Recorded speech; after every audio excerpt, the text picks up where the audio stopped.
ಎಂದೇ ನಿರ್ಧಾರವಾಗಲಿದೆ ಚಿನ್ನಸ್ವಾಮಿ ಸ್ಟೇಡಿಯಂ ಭವಿಷ್ಯ.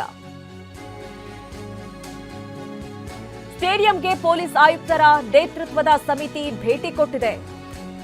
ಪಂದ್ಯ ಆಯೋಜನೆ ಮಾಡಬಹುದಾ ಅನ್ನುವಂತಹ ಕುರಿತಂತೆ ಪರಿಶೀಲನೆ ನಡೀತಾ ಇದೆ. ಇವತ್ತು ಸಭೆ ನಡೆಸಿ ಸಮಿತಿ ರಚಿಸಿದ್ರು ಗೃಹ ಸಚಿವರು. ವಿಜಯ್ ಹಜಾರೆ ಟ್ರೋಫಿ ಐಪಿಎಲ್ಗೆ ಅನುಮತಿಯನ್ನ ಕೇಳಿದೆ ಕೆಎಸ್ಸಿಎ. ಜಿಬಿಎ, ಪಿಡಬ್ಲ್ಯೂಡಿ, ಅಗ್ನಿಶಾಮಕ, ಆರೋಗ್ಯಾಧಿಕಾರಿಗಳ ಸಮಿತಿ ಇವತ್ತು ಪರಿಶೀಲನೆಯನ್ನ ನಡೆಸ್ತಾ ಇದೆ. ನಂತರ ಗೃಹ ಸಚಿವರಿಗೆ ಆ ವರದಿಯನ್ನ ನೀಡುತ್ತೆ. ಸಮಿತಿಯ ವರದಿ ಮೇಲೆ ಚಿನ್ನಸ್ವಾಮಿ ಭವಿಷ್ಯ ನಿಂತಿದೆ. ನೋಡಿ, ಚಿನ್ನಸ್ವಾಮಿ ಕ್ರೀಡಾಂಗಣದಲ್ಲಿ ಕ್ರಿಕೆಟ್ ಪಂದ್ಯಾವಳಿ ನಡೆಸುವ ಕುರಿತಂತೆ ಇವತ್ತು ವಿಧಾನಸೌಧದ ಉಪಸಮಿತಿ ಕೊಠಡಿಯಲ್ಲಿ ಒಂದು ಸಭೆ ಆಯಿತು. ಸಭೆ ನಂತರದಲ್ಲಿ ಗೃಹ ಸಚಿವರು ಕೂಡ ಮಾತನಾಡಿದ್ರು. ಅಂದ್ರೆ ಡಿಸೆಂಬರ್ 24ಕ್ಕೆ ವಿಜಯ್ ಹಜಾರೆ ಕ್ರಿಕೆಟ್ ಪಂದ್ಯ ನಡೆಸೋದಕ್ಕೆ ಅನುಮತಿಯನ್ನ ನೀಡಬೇಕು ಅಂತ ಹೇಳಿ ಕೆಎಸ್ಸಿಎ ಮನವಿಯನ್ನ ಮಾಡಿಕೊಂಡಿದೆ. ಹೀಗಾಗಿ ಅಧಿಕಾರಿಗಳ ಸಮಿತಿ ಇವತ್ತು ಪರಿಶೀಲನೆಯನ್ನ ನಡೆಸ್ತಾ ಇದೆ. ಪರಿಶೀಲನೆ ನಂತರದಲ್ಲಿ ಆ ವರದಿಯನ್ನ ಸರ್ಕಾರಕ್ಕೆ ಸಲ್ಲಿಸುತ್ತೆ. ನಂತರ ಸರ್ಕಾರ ಚಿನ್ನಸ್ವಾಮಿ ಭವಿಷ್ಯವನ್ನ ನಿರ್ಧಾರ ಮಾಡುತ್ತೆ. ಈಗ ಒಂದು ಕಮಿಟಿ ಮಾಡಿದ್ದೀವಿ. ನಮ್ಮ ಕಮಿಷನರು ನೇತೃತ್ವದಲ್ಲಿ, ಬ್ಯಾಂಗ್ಳೂರು ಕಮಿಷನರ್ ನೇತೃತ್ವದಲ್ಲಿ ಒಂದು ಕಮಿಟಿ ಮಾಡಿದ್ದೀವಿ.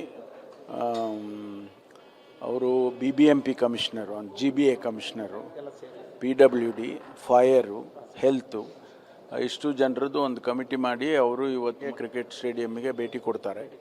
ಕೊಟ್ಟಾದಮೇಲೆ ಅವರು ನಮಗೆ ಫೀಡ್ಬ್ಯಾಕ್ ಕೊಡ್ತಾರೆ. ವಾಟ್ ಆರ್ ದಿ ಅವರು ಕೇಳಿರೋದು ವಿಜಯ್ ಹಜಾರೆ ಟೂರ್ನಮೆಂಟಿಗೆ ಅಲ್ಲ, IPLಗೂ ಕೇಳಿದರೆ IPL ಇನ್ನೂ ಭಾಳ ದೂರ ಇದೆ. ಈಗ 24ಗೆ ವಿಜಯ್ ಹಜಾರೆದು ಇದು ಕೇಳಿದ್ದಾರೆ. ಅದಕ್ಕೂ ಅವರು ಹೇಳೋದು ಏನಂದರೆ, ಅವರ ರಿಕ್ವೆಸ್ಟ್ ಇರೋದು KCAದವ್ರದ್ದು, ಸ್ಪೆಕ್ಟೇಟರ್ಸ್ನನ್ನು ನಾವು ಅಲೋ ಮಾಡೋದಿಲ್ಲ, ಓನ್ಲಿ ಮ್ಯಾಚಸ್ ಮಾತ್ರ ಆಡಿಸ್ಕೊಳ್ತೀವಿ, ಅದಕ್ಕೆ ಪರ್ಮಿಷನ್ ಕೊಡಿಸಿ ಅಂತ ಕೇಳ್ತಿದ್ದಾರೆ. ಸೊ ಅದಕ್ಕೆ ನಾವು ನಮ್ಮ ಈ ಕಮಿಟಿ ಈಗ ತಾನೇ ಒಂದು ಕಮಿಟಿ ಕಾನ್ಸ್ಟಿಟ್ಯೂಟ್ ಮಾಡಿದ್ದೇನೆ. ಅವರು ವಿಸಿಟ್ ಮಾಡಿ ನನಗೆ ಫೀಡ್ಬ್ಯಾಕ್ ಕೊಡ್ತಾರೆ. ಕೊಟ್ಟ ಮೇಲೆ ಡಿಸಿಷನ್ ತೊಗೊಳ್ಳಿ. ನಾವು ಒಂದು 17 ಪಾಯಿಂಟಲ್ಲಿ ಕಮಿಷನರು ಅವರಿಗೆ ಲೆಟ್ರ್ ಬರೆದಿದ್ರು ಹಿಂದೆ. ಅದರಲ್ಲಿ ಏನೆಲ್ಲ ಮಾಡಿದ್ದಾರೆ ಏನು ಇದೆಲ್ಲ ನಾವು ನೋಡಿಕೊಂಡು, whether it is even spectators ಇಲ್ಲದೇ ಇದ್ದರೂ ಕೂಡ ಮ್ಯಾಚ್ಗಳನ್ನ ಆಡಿಸೋದಕ್ಕೆ ಸಾಧ್ಯ ಇದೆಯಾ ಅಂತ ನೋಡ್ಕೊಂಡು ಬರ್ತಾರೆ. ಅದು ಬೇರೆ. ಅದು ಏನು ಅಂದರೆ, ಜನ ಸ್ಪೆಕ್ಟೇಟರ್ಸ್ ಇದ್ದರೆ ಆ ಕಂಡೀಷನ್ಸ್ ಎಲ್ಲವೂ ಕೂಡ ಎಫೆಕ್ಟಿಗೆ ಬರುತ್ತೆ. ಅದನ್ನು ಕೂಡ ಹೇಳಿದೆವು ನಾವು. ಅದು ಅವ್ರಿಗಾಗಲೇ ಹೊಸ ಕಮಿಟಿ ಇದೆಯಲ್ಲ, ಬಂದು 15 ದಿವಸ ಆಗಿದೆ ಅವ್ರಿಗೆ. ಅವರು ನಾವು ಫಾರಮ್ ಮಾಡ್ತೀವಿ, ಅದನ್ನೆಲ್ಲ ನಾವು ಕಂಪ್ಲೈ ಮಾಡ್ತೀವಿ ಅಂತ ಹೇಳಿದ್ದಾರೆ. ನಮ್ಮ ಕಮಿಟಿ ಈಗೇನು ಮಾಡಿದ್ದೇನಲ್ಲ, ಆ ಕಮಿಟಿ ಏನು ನಮಗೆ ತಿಳಿಸ್ತಾರೆ, ಅದರ ಮೇಲೆ ನಾವು ಡಿಸಿಷನ್ ತಗೊಳ್ತೀವಿ. ಈಗ ಒಂದು ಕಮಿಟಿ ಚಿನ್ನಸ್ವಾಮಿ ಸ್ಟೇಡಿಯಂನಲ್ಲಿ ಪೊಲೀಸ್ ಕಮಿಷನರ್ ಸಭೆ. ಬೆಂಗಳೂರು ನಗರ ಪೊಲೀಸ್ ಕಮಿಷನರ್ ಮೀಟಿಂಗ್ ನಡೆಸ್ತಾ ಇದ್ದಾರೆ. ಪೊಲೀಸ್ ಆಯುಕ್ತ ಸೀಮಂತ್ ಕುಮಾರ್ ಸಿಂಗ್, GBA ಮುಖ್ಯ ಆಯುಕ್ತರಾದ ಮಹೇಶ್ವರ್ ರಾವ್, ಹಾಗೆ ಅಗ್ನಿಶಾಮಕ ದಳ, KSCA ಪದಾಧಿಕಾರಿಗಳು ಈ ಸಭೆಯಲ್ಲಿ ಭಾಗಿಯಾಗಿದ್ದಾರೆ. ಭದ್ರತಾ ದೃಷ್ಟಿಯಿಂದ ಚಿನ್ನಸ್ವಾಮಿ ಕ್ರೀಡಾಂಗಣದಲ್ಲಿ IPL ಸೇರಿದಂತೆ ಎಲ್ಲಾ ಮಾದರಿಯ ಕ್ರಿಕೆಟ್ ಅನ್ನ ನಡೆಸೋದಕ್ಕೆ ಮೊದಲನೇದಾಗಿ ಅನುಮತಿಯನ್ನು ಪಡೆಯಬೇಕು. ಅದರ ಜೊತೆಯಲ್ಲಿ ಒಂದು 17 ಅಂಶಗಳ ಸಲಹೆ ಸೂಚನೆಯನ್ನ ನೀಡಲಾಗಿತ್ತು. ಈಗ ಆ ಸಲಹೆ ಸೂಚನೆಗೆ ಸಂಬಂಧಪಟ್ಟಂತೆ ಕ್ರಮವನ್ನ ಕೈಗೊಳ್ಳಲಾಗಿದೆಯಾ, ಆ ಕುರಿತಂತೆ ಪರಿಶೀಲನೆ ನಡೀತಾ ಇದೆ. ಆ ಸಂದರ್ಭದಲ್ಲಿ ಒಂದು ಸಭೆ ಕೂಡ ನಡೀತಾ ಇದೆ. ಈ ಬಗ್ಗೆ ಹೆಚ್ಚಿನ ಡೀಟೇಲ್ಸ್ ಅನ್ನ ನೀಡ್ತಾರೆ ನಮ್ಮ ಪ್ರತಿನಿಧಿ ಲಕ್ಷ್ಮೀ ನರಸಿಂಹ. ನೇರ ಸಂಪರ್ಕದಲ್ಲಿ ನಮ್ಮನ್ನ ಜಾಯ್ನ್ ಆಗ್ತಾ ಇದ್ದಾರೆ.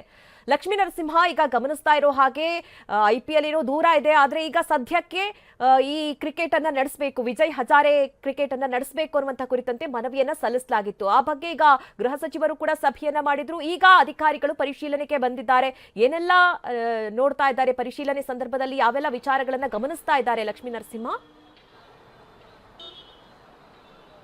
ಮಧು ನಾಗರಾಜ್, RCB ವಿಜಯೋತ್ಸವದ ವೇಳೆ ಏನು ಚಿನ್ನಸ್ವಾಮಿ ಕ್ರೀಡಾಂಗಣದಲ್ಲಿ ಆದಂಥ ಮಹಾ ದುರಂತ, ಅಂದರೆ ಈ ಒಂದು ಸೂತಕ ಎಷ್ಟು ಸಾವನ್ನಪ್ಪಿದ್ರು, ಆ ಒಂದು ಸೂತಕ ಇನ್ನೂ ಕೂಡ ಚಿನ್ನಸ್ವಾಮಿ ಸ್ಟೇಡಿಯಂನಿಂದ ದೂರವಾಗಿಲ್ಲ. ಹೀಗಾಗಿ ಏನು ಚಿನ್ನಸ್ವಾಮಿ ಕ್ರೀಡಾಂಗಣದಲ್ಲಿ ನಡೆಯಬೇಕಾದಂಥ ಎಲ್ಲ ಪಂದ್ಯಾವಳಿಗಳನ್ನು ರದ್ದು ಮಾಡಿ ಈಗಾಗಲೇ ಒಂದಷ್ಟು ಬೆಳವಣಿಗೆ ಆಗಿರ್ತಕ್ಕಂಥದ್ದು ಇವತ್ತು ಕೂಡ ಮಹತ್ವದ ಬೆಳವಣಿಗೆ ಆಗ್ತಾ ಇದೆ. ಏನು DC ಅಂದರೆ ಗೃಹ ಸಚಿವ ಪರಮೇಶ್ವರ್ ಹೇಳಿದಂಥ ರೀತಿಯಲ್ಲಿ ಏನು ನಗರ ಪೊಲೀಸ್ ಆಯುಕ್ತ ಸೀಮಂತ್ ಕುಮಾರ್ ಸಿಂಗ್ ಅವರ ನೇತೃತ್ವದಲ್ಲಿ ಒಂದು ಸಮಿತಿಯನ್ನು ರಚನೆ ಮಾಡಿತ್ತು. ಒಂದು ಸಮಿತಿಯಲ್ಲಿ ಗ್ರೇಟರ್ ಬೆಂಗಳೂರು ಅಥಾರಿಟಿಯ ಮುಖ್ಯ ಆಯುಕ್ತ ಮಹೇಶ್ವರ್ ರಾವ್ ಮತ್ತೆ ವಿಶೇಷ ಆಯುಕ್ತರು ಮತ್ತೆ ಸಂಬಂಧಪಟ್ಟ ಹಿರಿಯ ಪೊಲೀಸ್ ಅಧಿಕಾರಿಗಳು ಮತ್ತೆ ಅಗ್ನಿಶಾಮಕ ದಳದ ಮುಖ್ಯಸ್ಥರು ಹಾಗೆ ಆರೋಗ್ಯ ಇಲಾಖೆ ಒಂದಷ್ಟು ಹಿರಿಯ ಅಧಿಕಾರಿಗಳು ಕೂಡ ಈ ಒಂದು ಕಮಿಟಿಯಲ್ಲಿ ಇದ್ದರು. ಈ ಒಂದು ಕಮಿಟಿ ಇವತ್ತು ಏನು 3 ಗಂಟೆ ಸುಮಾರಿಗೆ ಚಿನ್ನಸ್ವಾಮಿ ಸ್ಟೇಡಿಯಂಗೆ ಭೇಟಿ ನೀಡಿ ಇಲ್ಲಿ ಒಂದು ಸುತ್ತಿನ ಸಭೆಯನ್ನು ಕೂಡ ಈಗಾಗಲೇ ಮಾಡ್ಕೊಂಡಿದ್ದಾರೆ. ಯಾಕಂದ್ರೆ ಕೆಎಸ್ಸಿಯ ಪದಾಧಿಕಾರಿಗಳಿದ್ದಾರೆ ಮತ್ತೆ ವೆಂಕಟೇಶ್ ಪ್ರಸಾದ್ ಅವರ ಒಂದು ಸಮ್ಮುಖದಲ್ಲೂ ಕೂಡ ಒಂದು ಮೀಟಿಂಗ್ ಈಗಾಗಲೇ ಶುರು ಮಾಡಿದ್ದಾರೆ. ಈ ಒಂದು ಮೀಟಿಂಗ್ ಆದ ಬಳಿಕ ಮೀಟಿಂಗ್ ಮುಗಿದ ನಂತರ ಏನು ಚಿನ್ನಸ್ವಾಮಿ ಸ್ಟೇಡಿಯಂ ಅನ್ನ ಪರಿಶೀಲನೆ ಕೂಡ ಮಾಡಲಿದ್ದಾರೆ. ಏನು ತುರ್ತಾಗಿ ಒಂದಷ್ಟು ಕ್ರಮಗಳನ್ನು ಕೈಗೊಳ್ಳಬೇಕಾಗಿದೆ, ಏನು ಪಂದ್ಯಗಳಿಗೆ ಆಯೋಜನೆ ಮಾಡೋದಕ್ಕೆ ಪರ್ಮಿಷನ್ ಅನ್ನು ಕೊಡೋದಾದ್ರೆ ಯಾವ ರೀತಿ ಮುಂದಿನ ಕ್ರಮಗಳನ್ನ ತೆಗೆದುಕೊಳ್ಳಬೇಕು, ಯಾವುದೇ ರೀತಿಯ ಮುಂಜಾಗ್ರತೆ ಏನು ಇವರು ಇಟ್ಕೊಳ್ಬೇಕು, ಮತ್ತೆ ಅಹಿತಕರ ಘಟನೆ ಆಗದೇ ರೀತಿಯಲ್ಲಿ ಯಾವೆಲ್ಲ ವ್ಯವಸ್ಥೆಗಳನ್ನ ಮಾಡ್ಕೊಳ್ಬೇಕು ಅನ್ನೋ ಎಲ್ಲ ಒಂದು ಅಂಶಗಳನ್ನು ಕೂಡ ಇವತ್ತು ಇಲ್ಲಿ ಬಂದಿರತಕ್ಕಂಥ ಹಿರಿಯ ಅಧಿಕಾರಿಗಳು ಪರಿಶೀಲನೆ ಮಾಡಲಿದ್ದಾರೆ. ಮತ್ತು ಇಲ್ಲಿರ್ತಕ್ಕಂಥ ಒಂದು ಸಭೆಯಲ್ಲೂ ಕೂಡ ಕೆಎಸ್ಸಿಎ ಪದಾಧಿಕಾರಿ ಒಂದಷ್ಟು ಮನವಿಯನ್ನು ಮಾಡಿಕೊಂಡಿದ್ದಾರೆ. ಏನು ವಿಜಯ್ ಹಜಾರೆ ಟ್ರೋಫಿ ಡಿಸೆಂಬರ್ 24ರಿಂದ ಆರಂಭ ಆಗ್ತದೆ, ಇದಕ್ಕೆ ಪರ್ಮಿಷನ್ ತಾವು ಕೊಡಬೇಕು ಅಂತಕ್ಕಂಥ ಒಂದು ಮನವಿ ಮಾಡಿದ್ದಾರೆ. ಅದನ್ನ ಹೊರತಾಗಿ ಯಾವೆಲ್ಲ ಕಂಡೀಷನ್ ಸರ್ಕಾರ ಅಥವಾ ಗೃಹ ಇಲಾಖೆ ವಿಧಿಸುತ್ತೆ ಅದೆಲ್ಲವನ್ನೂ ಕೂಡ ನಾವು ಅಕ್ಸೆಪ್ಟ್ ಮಾಡಿಕೊಂಡು ಈ ಒಂದು ಪಂದ್ಯಾವಳಿಗಳನ್ನ ಆಯೋಜನೆ ಮಾಡೋಕ್ಕೆ ಸಿದ್ಧವಿದ್ದೀವಿ ಅಂತ ಅಂತಕ್ಕಂಥ ಮಾತುಗಳನ್ನು ಕೂಡ ಸಭೆಯಲ್ಲಿ ಈಗಾಗಲೇ ಹೇಳಿದ್ದಾರೆ. ಹೀಗಾಗಿ ಅವರೆಲ್ಲ ಒಂದು ಏನು ಹೇಳಿದ್ದಾರೆ ಅಂಶಗಳನ್ನು ಪರಿಗಣನೆ ಮಾಡಿಕೊಂಡು ತದನಂತರ ಚಿನ್ನಸ್ವಾಮಿ ಸ್ಟೇಡಿಯಂನ ಎಲ್ಲವನ್ನೂ ಕೂಡ ಪ್ರತಿಯೊಂದು ಹಂತದಲ್ಲಿ ಪರಿಶೀಲನೆ ಮಾಡಿ ತದನಂತರ ಸರ್ಕಾರಕ್ಕೆ ಅಥವಾ ಗೃಹ ಇಲಾಖೆಗೆ ಈ ಒಂದು ವರದಿಯನ್ನ ಕೊಡುವಂತ ಸಾಧ್ಯತೆಗಳು ಇದೆ. Madhu Nagaraj. Okay Lakshmi Narasimha, thank you ನಿಮ್ಮೆಲ್ಲ ಡೀಟೇಲ್ಸ್ಗಾಗಿ. ಇನ್ನು ಚಿನ್ನಸ್ವಾಮಿ ಸ್ಟೇಡಿಯಂನಲ್ಲಿ ಹೋಮ ಹವನ,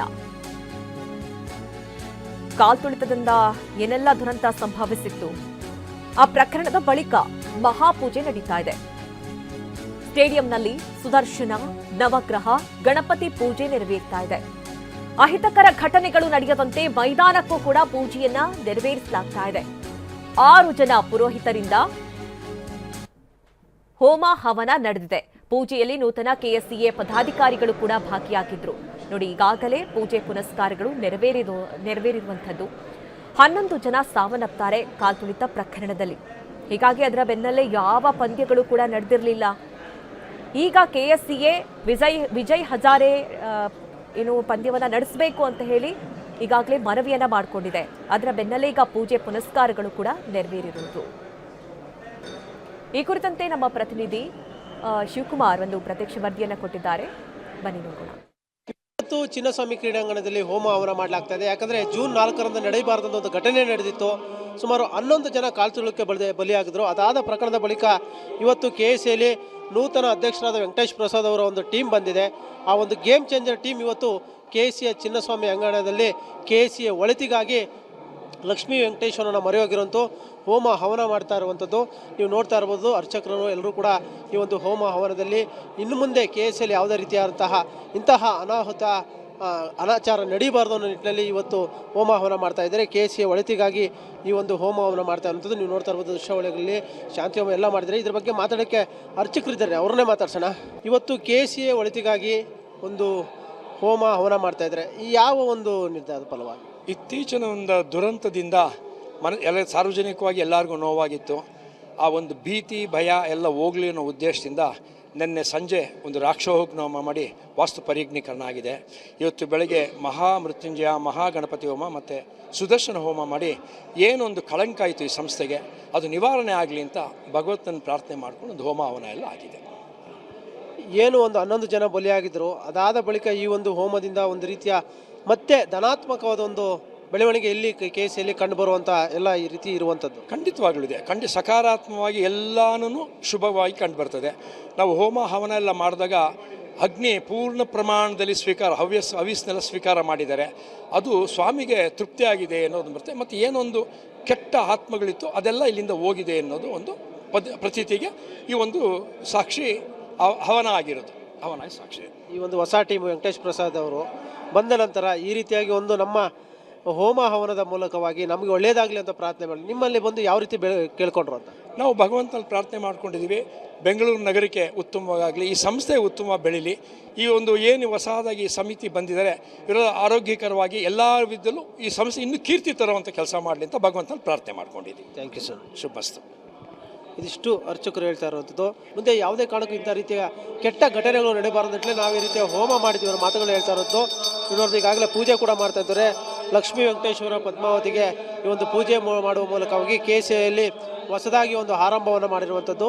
ಇನ್ನು ಮುಂದೆ ಯಾವುದೇ ರೀತಿಯ ಇಂತಹ ಕೆಟ್ಟ ಘಟನೆಗಳು ನಡೆಯಬಾರದು.